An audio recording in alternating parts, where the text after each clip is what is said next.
안녕하세요. 결혼 직전에 예비 시어머니의 무리한 요구로 결국 파혼까지 하게 되었습니다. 호의가 계속되면 그게 당연한 건 줄 안다더니 어디까지 해주나 한번 테스트 해보려고 했던 걸까요? 결혼을 약속했던 남자친구는 제가 어릴 적부터 알고 지냈던 사이였어요. 동네가 워낙에 좁았다 보니 가족들끼리도 서로 얼굴 정도는 아는 사이였습니다만 그렇게 가까운 사이는 아니었죠. 학교다 뭐다 해서 저도 남자친구와는 거의 연락도 주고받지 않는 사이가 되었고, 대학 가면서 저희 가족들까지 같이 이사를 가게 되면서 아예 연락도 끊어지게 되었어요. 그러다 몇 년 전 남자친구가 저희 회사로 이직을 해오게 되면서 그때 다시 재회를 하게 되었습니다. 인연도 이런 인연이 있냐며 정말 신기해했죠. 낯을 가리는 성격 때문인가 남자친구가 회사에서 저한테 의지를 많이 했어요. 그래봐야 아는 사람 없다고 점심시간에 같이 밥 먹고 그러는 정도였는데, 둘이 자주 붙어 다니니까 수군거리기 좋아하는 사람들이 회사에 이상한 소문을 내기 시작했던 거죠. 회사 문화 자체가 사내 연애를 워낙에 반기지 않는 분위기라 결국 문제가 생기게 되었어요. 당사자인 저희들이 그런 게 아니라고 해도 수많은 사람들이 그렇다고 믿고 있는데 해명을 한들 통하지가 않더라고요. 그래서 결국 제가 회사를 그만두기로 결정했어요. 남자친구 집안 형편이 안 좋다는 걸 기억하고 있었어서 남자친구 출세길 막고 싶지 않아서 그런 결정을 내린 건 아닙니다. 아닌 게 아니라 그때쯤 제가 회사 생활 자체에 엄청 환멸을 느끼고 있었거든요. 그런데 직장 동료라는 사람들까지 자기들 재밌으라고 저러고 있으니 어찌저찌 해명해서 넘어간다고 한들 인간들한테 정이 떨어져 회사에 정을 붙일 수 있는 상황이 아니었어요.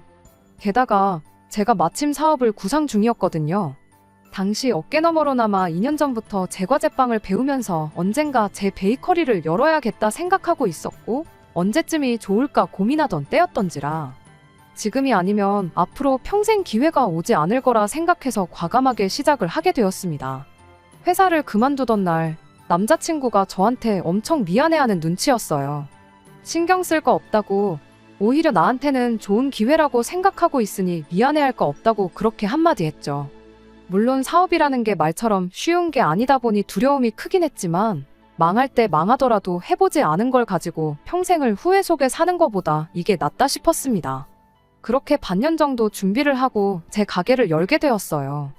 당시 남자친구가 저한테 미안한 마음이 남아있던 건지 매일같이 매상 올려준다고 저희 가게에 놀러 왔었죠. 다행히 오픈하고 2달 정도 지나서 슬슬 좋은 반응이 오기 시작했습니다. 그러면서 그때 남자친구와 연애를 시작하게 되었죠. 이럴 거면 진작에 그냥 회사에서부터 사귈 걸 그랬다느니 하는 농담도 주고받았었어요. 아무튼 이미 둘 다 나이도 어느 정도 찬 상태였기 때문에 결혼을 염두에 둔 진지한 사이로 만났습니다. 그렇게 1년 정도를 만난 뒤 남자친구가 이제 같이 살자며 저에게 청혼해 왔습니다. 저도 어느 정도는 예상하고 있었기 때문에 기쁜 마음으로 그 청혼을 받아들였고요. 결혼 준비를 시작하고 의외로 돈 문제는 생각할 게 많이 없었어요. 남자친구 집안 형편이 안 좋은 건 이미 어려서부터 알고 있던 사실이었다 보니 남자친구가 가장 노릇한다고 돈도 그다지 많이 모아놓지 못했을 거라 생각했는데, 취직한 이래로 집에 생활비 한 번 뗀 적이 없었다더라고요. 모아놓은 돈도 2억이 넘는 상황이었고요. 오히려 가게 차린다고 모아놓은 돈을 다 써버린 제가 남자친구한테 의지를 해야 하는 상황이었던 겁니다. 물론 가게 권리금에 이래저래 계산해보면 반반 결혼하는 거나 마찬가지지만 당장 모아놓은 돈이 없었으니 말이죠. 그런데 결혼이라는 게 돈이랑 두 사람 서로 사랑하는 마음만 가지고 할 수 있는 게 아니더라고요. 저와 남자친구가 결혼해서 가정을 이루는 게 가장 크긴 하겠지만 각자의 가족들도 한 가족이 되는 거잖아요. 그런데 하마터면 제 시어머니가 될 뻔했던 남자친구의 어머니가 아주 문제였어요. 어렸을 때 한 동네 살았고 동네가 좁았지만 남자친구네 어머니가 저희 집은 물론이고 다른 집들과 잘 못 지냈던 이유가 하나 있어요. 어려운 가정 형편도 그렇지만 그 집 소문이 참 안 좋았었거든요. 당시 남자친구의 어머니는 남자친구 아버지와는 별거 상태였습니다. 그리고 그때 당시 남자친구 어머니 집에 들락거리는 분이 계셨다고 해요. 사람들이 알기로는 그게 남편, 그러니까 남자친구 아버지의 절친한 친구라고 알고 있었고요. 심지어 가정도 있었다 하니 얼마나 소문이 안 좋았겠나요. 남편 절친과 눈 맞은 것도 모자라 이젠 살림까지 차려놓고 첩질을 한다나 뭐라나요. 그런데 그게 다 오해였습니다. 사실 절친의 배우자랑 바람이 난 건 아버님이었고 그때 당시 그분은 원만한 합의를 위해 어머님 댁에 들락거렸던 거였대요. 이혼하면서 양육비며 재산 분할이며 다 받아서 그 뒤로 쭉 혼자 몸으로 남자친구를 키우셨다네요. 다만 어머님이 그 양육비와 분할받은 재산을 믿고 직장을 따로 구하지 않은 게 문제였던 거죠. 남자친구가 대학교에 진학하면서부터는 학비 일부와 생활비를 직접 벌어서 썼답니다. 그런데도 불구하고 어머님이 모아놓은 돈이 거의 안 남은 상황이 찾아와서 전세금을 빼서 이모님 집으로 들어가서 살고 있는 상황이라나요. 어머님한테 얽힌 비하인드 스토리를 듣고 나니 무슨 한편의 드라마를 보는 것 같아서 잠깐 넋을 놓고 들었습니다. 그래도 어떤 부분은 다행이라고 생각했지요. 남자친구가 그만큼 모아놓은 걸 보면 어머님이 자식 손을 벌리고 그러는 상황은 아니었으니까요. 아들이 취직을 했으니 생활비를 요구했을 법도 한데 불편하더라도 자식 손 안 벌리겠다고 이모님 집에 들어가 사는 게 어디냐 싶었죠. 남자친구도 그렇게 말했어요. 어머니는 계속 이모님하고 사실 것 같으니 크게 걱정할 필요는 없겠다고요. 그런데 직접 사람을 겪게 되니 상황이 생각했던 것처럼 돌아가진 않더군요. 양가 부모님께 서로를 인사시키기로 했던 때였습니다. 남자친구를 저희 집에 먼저 인사를 시켰고 저희 어머니께서 저희들 주머니 사정을 어느 정도 알고 계셨다 보니 집으로 초대해서 직접 식사를 준비해 주셨습니다. 네 사람 분위기 좋은 데서 사 먹으면 돈 20만 원은 우습게 나온다고 거기에 커피니 디저트니 이런 거 생각하면 돈 꽤나 나간다고 저희를 배려해 주신 거였죠. 하지만 남자친구의 어머니는 이왕 먹을 거면 좀 비싼 것 좀 먹어보자는 말을 하셨답니다. 이모님 집에 방 하나 얻어서 살고 계신다 하니 집에 초대받는 것까진 기대도 안 했지만 인당 20만 원 밑으로 가는 건 먹고 싶지 않다며 무조건 최고급을 외쳐대시는 게 솔직히 부담스러웠어요. 저희도 연애하면서 아무리 데이트니 기념일이니 챙겨도 그렇게 좋은 곳을 가본 적이 없었거든요. 그래도 워낙에 고집을 부리는데 어쩔 수 없었고 결국 어떻게 해서 2달 만에 호텔 식당을 예약할 수 있었습니다. 덕분에 2달 동안 그 어떤 결혼 준비도 시작 못하고 허송세월을 보내야 했던 건 말할 것도 없고요. 아무튼 약속 시간이 돼서 자리에 도착을 했는데 남자친구의 어머니는 혼자가 아니셨어요. 우연찮게 모르는 사람과 동시에 레스토랑 안으로 들어오신 줄 알았는데 남자친구가 들어오는 어머님을 보더니 이모까지 같이 왔네 하면서 혼자 중얼거리더라고요. 남자친구 어머니가 이모님을 데리고 오셨던 거죠. 제가 3사람밖에 예약을 안 해서 어떡하냐고 난처해하자 남자친구 어머니가 한다는 소리가 돈을 더 벌게 해준다는데 안 될 게 뭐가 있겠냐며 직원분을 불러 어깃장을 부리기 시작했어요. 그런데 그 레스토랑은 딱 그날 정해진 인원수만큼 재료를 수급해와서 정해진 만큼만 음식을 내는 그런 곳이었습니다. 직원이 당일 인원 추가는 불가능하다며 난감해했어요. 코스 요리를 4명이서 나눠 먹으면 안 되냐고 억지도 부리셨지요. 결국엔 어쩌지 레스토랑 측에서도 그럼 남는 자투리 재료들로 어떻게든 코스를 짜주겠다고 제안을 해왔는데 남자친구 어머니가 그건 또 싫다고 거절을 하셨어요. 미쳤다고 비싼 돈 내고 찌꺼기로 만든 음식을 먹겠냐고 그냥 한 명 빠지고 원래 예약했던 대로 셋이서만 식사하겠다 그렇게 한마디 하시더군요. 상황이 그랬다 보니 당연히 불청객이었던 남자친구의 이모님이라는 분이 자리를 비우시는 게 상식적으로 맞다고 생각했는데 남자친구 어머니가 남자친구한테 한다는 말이 네 여자친구 인사시키는 건데 너까지 뭐가 필요 있냐면서 당신 아들 그러니까 남자친구 보고 1층에 있는 카페 가서 기다리고 있으라고 하더군요. 정말 충격적이었는데 그 상황에 남자친구가 알겠다 하고 저한테 잘하고 오라며 인사 한마디 건네더니 진짜로 레스토랑을 나가버렸습니다. 남자친구가 자리에서 일어서자마자 2사람의 질문이 바로 시작되었어요. 마치 취직하던 당시 압박 면접을 하던 자리 같았습니다. 남자친구 어머니는 시작부터 우리 아들이 그랬는데 네가 돈을 그렇게 잘 번다며? 하고 먼저 말을 시작하셨어요. 그 뒤로는 쓰잘데기 없는 호구조사가 이어졌고요. 저희 아버지가 사업을 하고 계신다는 제 대답에 남자친구 어머니가 한다는 소리가 너네 아버지는 바람 안 피웠냐는 질문을 하더라고요. 순간 제가 잘못 들었나 싶어서 화들짝 놀라니 당신 전남편, 그러니까 남자친구의 아버지도 사업을 했었답니다. 형편어려운 친구 도와준다고 지 친구 마누라를 위해 회사에 자리 하나 만들어주고는 그날부로 둘이 바람이 나가지고는 사장실 문 닫아놓고 좋다고 물꽃 빨고 하다가 처자식 버리고 새 살림 차렸다 하는 이야기를 하는 겁니다. 옆에서 이모님이 원래 사업하는 양반들이 일 핑계대고 그렇게 바람을 핀다지 않냐면서 아마 니네 아버지도 지금은 몰라도 한참 젊을 때는 여자 여러 명 거느리고 있었을 거다 하면서 둘이 깔깔대더라고요. 두 사람이 얼마나 죽이 잘 맞는지 서수남 하청일이 따로 없었습니다. 아무튼 지리한 호구조사가 끝나고 이젠 이모님이 바톤을 이어받아 질문을 쏟아내기 시작했어요. 이모님의 질문은 좀 더 현실적인 질문이긴 했지만 대답하기 껄끄러운 것들 뿐이었습니다. 가게 하는데 매상은 얼마나 나오는지, 뗄 거 다 떼고 나면 제 주머니에 돈은 얼마나 들어오는지 하는 경제적인 것들이요. 정확한 액수까지 듣고 싶어 하는데 아직 가게 오픈한 지 2년도 안 돼서 잘 모르겠다고 대충 얼버무리며 대답을 했습니다. 그랬더니 남자친구가 말하길 제가 엄청 돈을 잘 번다고 했다고, 결혼하고 나면 네 시어머니 용돈이랑 생활비는 넉넉하게 드려야 한다고 그렇게 말을 하는 거 아니겠어요? 그래서 양가 부모님에 대한 건 아직 남자친구랑 이야기 나눈 바가 없다고 그 부분에 대해서는 상의를 한번 해보도록 하겠다 대답을 했더니 당신 주변에 사업하는 며느리를 둔 사람들이 좀 있는데 돈 많이 벌어봐야 세금으로 다 뜯긴다면서 회사 돈으로 차도 뽑아주고 생활비 쓰라고 월급 주는 것처럼 해서 200만 원씩 주고 그런다더라 하더라고요. 그렇게 하라는 게 아니고 그런 집도 있다고 알려주는 거라고 하는데 솔직히 제 귀에는 그게 차도 뽑아주고 생활비도 200씩은 보내라는 말로밖에 들리지가 않았습니다. 아무튼 그렇게 식사를 마치고 남자친구가 기다리고 있는 카페로 향했어요. 어차피 식사했으니 디저트도 해야 하고 남자친구도 같이 해서 이야기도 한 번 더 나눠야 하지 않겠냐고 했죠.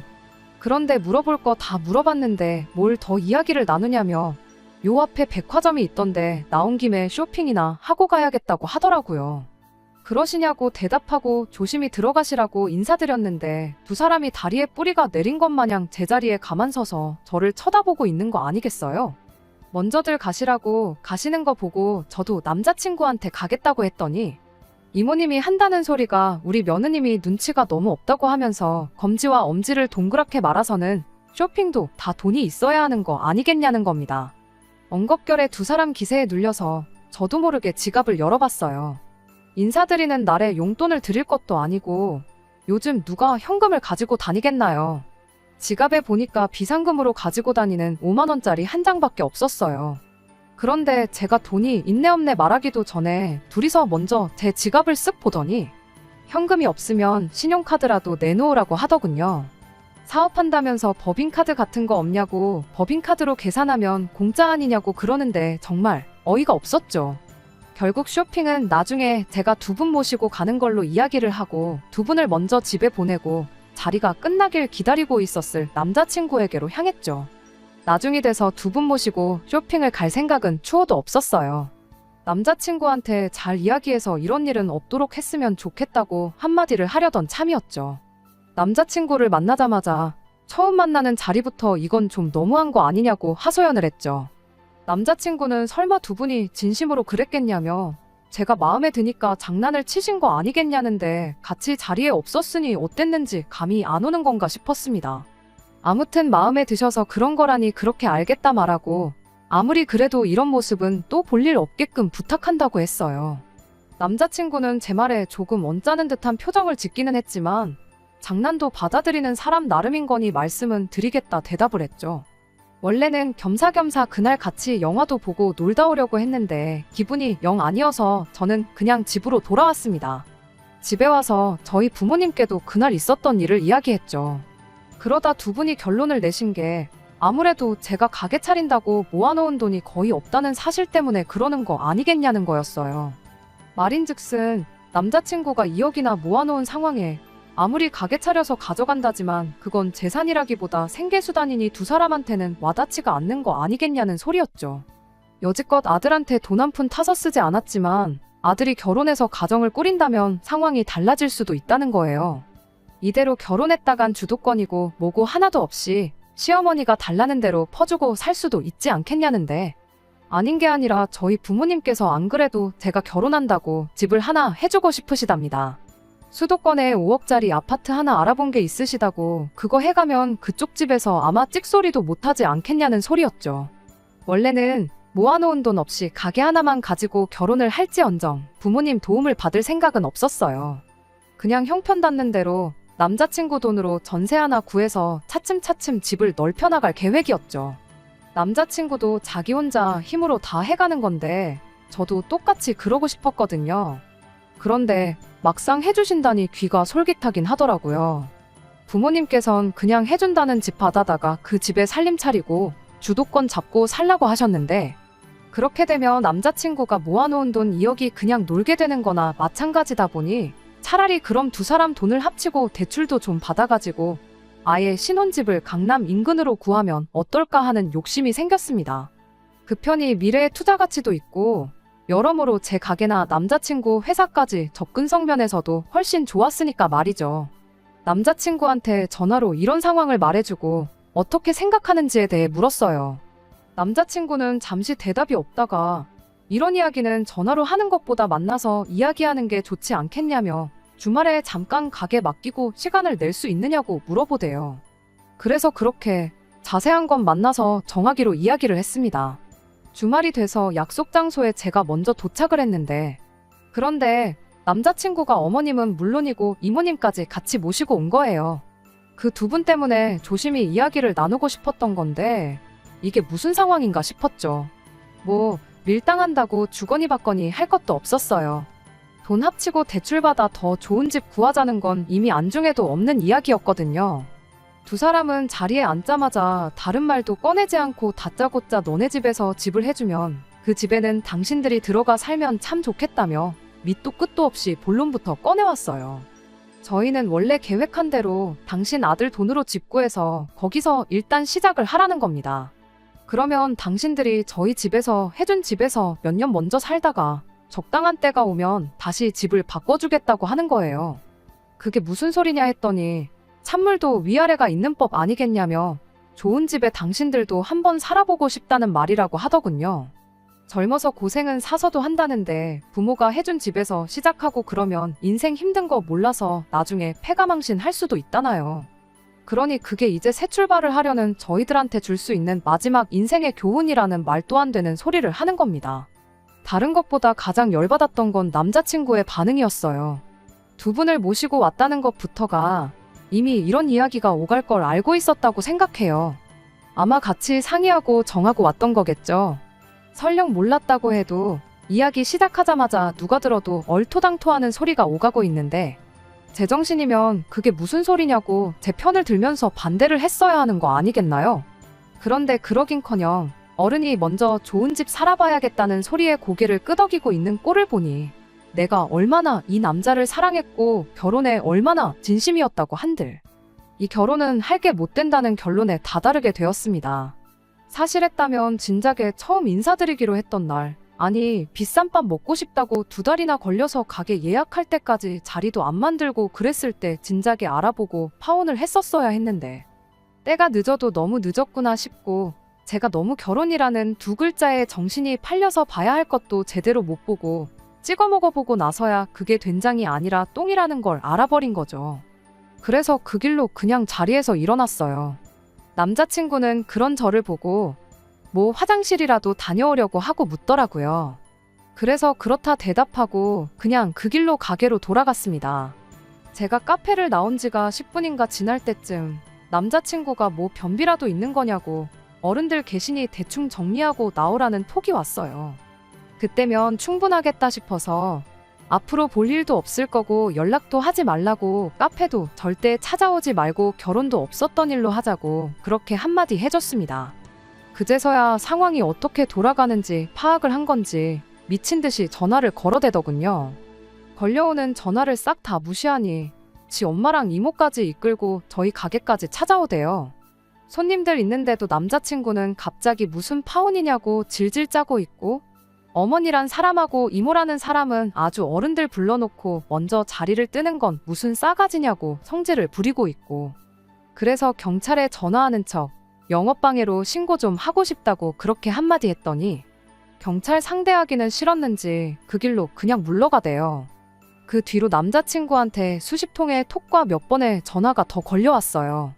전화는 무시하고 톡은 확인했는데 뭐 미안하다, 잘못했다 하는 이야기밖에 없었어요. 어머니나 이모님을 어떻게 하겠다는 구체적인 이야기도 없었고 사실 있었다고 한들 그것 때문에 제 결심이 바뀌거나 하진 않았을 것 같네요. 파혼하고 온 날에 저희 부모님께서도 집을 해준다고 할 게 아니라 그냥 다른 결혼 상대 찾아보라고 할 걸 그랬다고 잘못 생각했다고 한마디 해주시더군요. 뭐 집을 산 것도 아니고 해주신다고 했던 날 바로 며칠 지나 주말에 파혼한 건데 딱히 시간 낭비한 것도 아니고 오히려 그 덕분에 이 인간들 진짜 본색을 깨닫고 파혼한 거 아니겠냐고 부모님이 파혼하라고 해서 결혼 못했다면 난 그 사람들보다 부모님을 원망했을지도 모르지 않냐 하고 그냥 좋게 좋게 생각하기로 했어요. 그렇게 하나하나 해달라는 대로 다 해줬더니 결국엔 나중에 가서 집까지 내놓으라 하는 남자친구 어머니 덕분에 결국 파혼까지 하게 되었네요. 남자친구라도 정신머리가 제대로 박혀 있어서 어떻게든 자기 밥그릇 알아서 챙겼다면 파혼까지는 안 했을 거예요. 이제 와서 돈 한 푼 안 보태고 살았던 게 마음에 걸리기라도 했던 걸까요? 지금 생각해보면 진짜로 저희 부모님이 해준 집에서 살겠다고 그런 말을 꺼낸 것 같지는 않아요. 저희는 저희대로 그 집에 신혼살림 차리고 당신 아들 돈으로 자기들 살 집 구해서 그 집에 살려고 꺼낸 소리였겠죠. 처음부터 아들이 모아놓은 2억을 자기들이 갖겠다고 나오면 분명히 거절당할 게 뻔하니까. 더 더러운 꼴 보여주고 5억 집을 빼앗기느니 2억을 주고 말지 이렇게 생각하게 만들 속셈 아니었나 싶습니다. 이모라는 사람하고 둘이서 한 세트로 다니는 이유도 따로 있었어요. 알고 보니 이모님이라는 분도 진작에 이혼당해서 혼자 살고 있었다고 하더라고요. 저는 이때까지 남자친구 어머니가 이모부님 계시는 집에 눈칫밥 먹으면서 같이 살고 있는 건 줄 알았거든요. 그런데 이혼당한 자매끼리 의기투합해서 같이 살고 있던 거였네요. 자매가 쌍으로 저런데 거지근성의 성질까지 더러운 건 유전이 아닐까요? 친구 와이프랑 눈 맞아서 처자식 버리고 집 나간 남자친구 아버지를 두둔하는 건 아니지만 왜 한눈을 팔았는지 대충 짐작은 갑니다. 하마터면 콩가루 같은 집안에 시집가서 제 손으로 제 팔자 제대로 꼬아서 돌아올 뻔했네요. 끝까지 들어주셔서 감사합니다. 오늘의 사연은 여기까지입니다. 구독과 좋아요, 알람 설정 부탁드리고 더 좋은 사연으로 다시 찾아뵙겠습니다. 감사합니다.